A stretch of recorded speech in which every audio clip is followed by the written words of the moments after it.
Waste management and security is a major problem in Nepal. Let's see what our students has done to solve these problems. So what is your project about? So our project is smart home plus smart waste management. So this area is our smart home and that is smart waste management. So firstly I would like to explain about the smart home.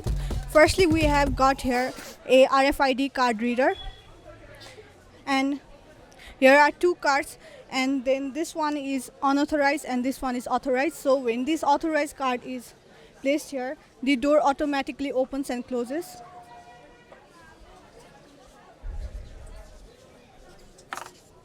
So when the unauthorized card is used, the door doesn't open or close either.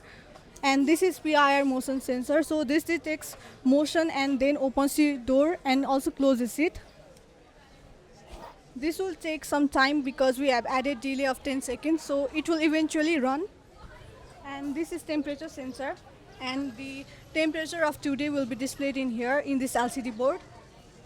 So this is gas sensor, and whenever any poisonous gas or smoke is detected, a buzzer is fit in here and the buzzer will start beeping, and then the owner or the person sitting in the house will know that the poisonous gas is emitted and they can go for safety measures.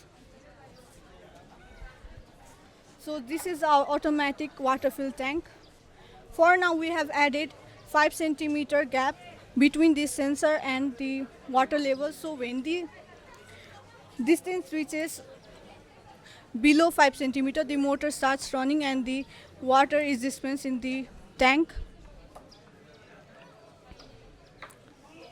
So when the distance is less than 1 centimeter, the motor stops dispensing water and it eventually stops dispensing water. And here is our soil moisture sensor. So this is used for measuring the dryness and moisture of the soil. In each 5-second delay, water will be dispensed to the soil. Since we don't have any drainage system here, we will be demonstrating it in here.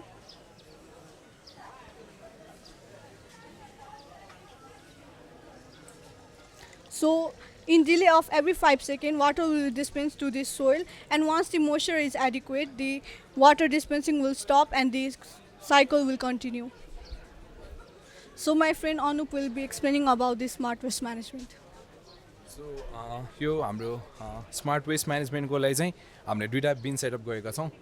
So यो बिनमा चाहिँ हामीले एउटा सानो mobile application develop गरेका छौँ जसले चाहिँ यो बिनको स्टेटसहरू चाहिँ देखाइरहेको हुन्छ है. सो अहिलेको केसमा हेर्दाखेरि यता बिन टू चाहिँ फुल देखाइरहेको छ अनि अर्को बिन चाहिँ नट फुल भनेर देखाइरहेको छ.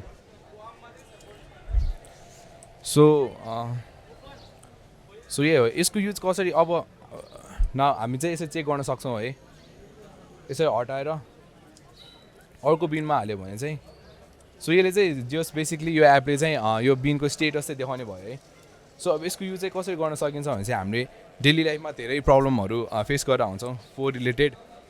जस्तै कहिलेकाहीँ त यस्तो फोहोरहरू भइसकेको हुन्छ तर पनि लिनै आएको हुँदैन फोहोरहरू. सो यो टेक्नोलोजी हाम्रो